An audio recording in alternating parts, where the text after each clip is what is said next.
나오미는 남편도 죽고 자기 두 아들도 죽어 기업이 끊어지게 된 상태에서 돌아오게 되었다. 나오미란 말은 희락이란 뜻이다.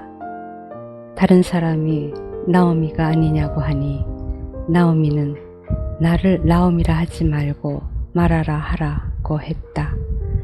전능자가 나를 심히 괴롭게 하였는데 내가 어찌 나를 희락이라 하겠느냐.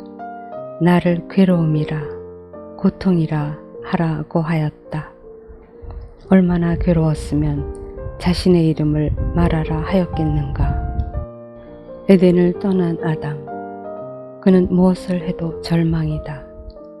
우리가 하나님의 영역을 떠나서 주님이 주신 영역을 떠나서 살면 어떤 것은 잘 되고 어떤 것은 잘못되는 것이 아니다.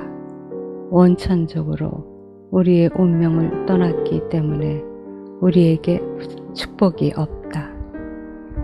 야곱은 아람 땅에서 20년을 살았지만 소망이 없다는 것을 깨달은 것밖에는 아무것도 없었다. 자기가 죽도록 열심히 일을 해도 결국 자기 것이 아니었다. 마지막에 야곱은 내게는 기업이 없겠구나. 내 땅으로 돌아가자. 조상의 땅으로 돌아가자 라는 마음이 생겼다. 그래서 베델로 갔던 것이다.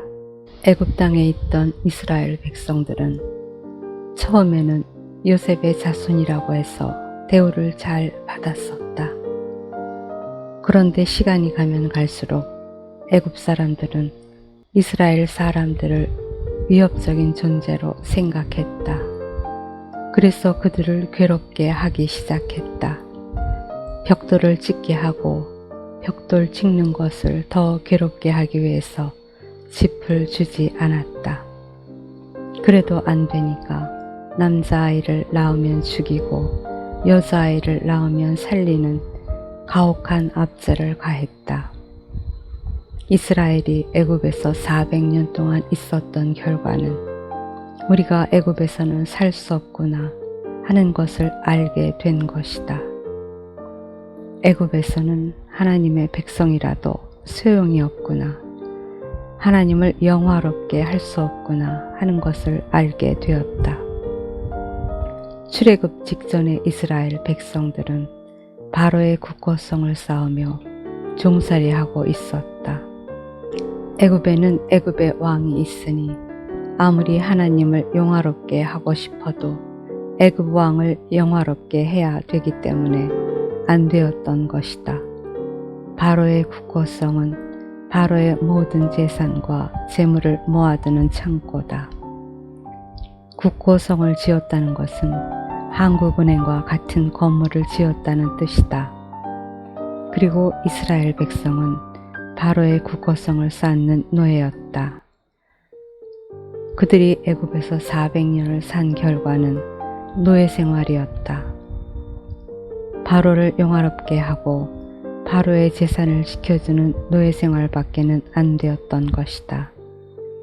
세상에 나가서 살다 보면 그렇게 되고 만다. 마침내는 내가 바로를 위해 살았구나. 결국 나는 바로의 국고성을 쌓는 사람이었구나 라는 결과에 도달한다. 애굽에서는 하나님을 영화롭게 하는 것이 아니고 바로를 영화롭게 한다. 북한에 가서 하나님을 영화롭게 하겠다는 것은 어리석은 것이다. 거기서는 김일성을 영화롭게 하지 그리스도를 영화롭게 할 수 없다. 김일성이 수령이다. 수령을 영화롭게 하기 위해서 있는 땅에서 수령을 영화롭게 하지 않으면 죽는 것이다. 누구든지 거기 가면 수령을 영화롭게 해야 한다.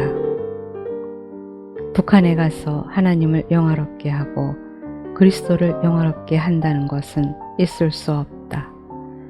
이와 같이 애굽에서는 하나님을 영화롭게 할 수 없다. 사람의 궁극적인 목적은 하나님을 영화롭게 하는 것이다. 하나님의 영광을 드러내는 것이 사람의 궁극적인 목적인데 애굽 땅에서는 그것이 불가능하다. 결국은 바로의 영광을 드러내는 존재가 되는 것이다. 국고성을 크게 쌓아주면 쌓아줄수록 바로는 이런 사람이고 바로는 이렇게 영화롭다는 것만 증거하는 것이다. 우리가 살고 있는 모든 것이 결국은 바로를 위해서 봉사하는 것밖에는 안 남게 된다. 인생의 거룩한 목적을 이룰 수 없다.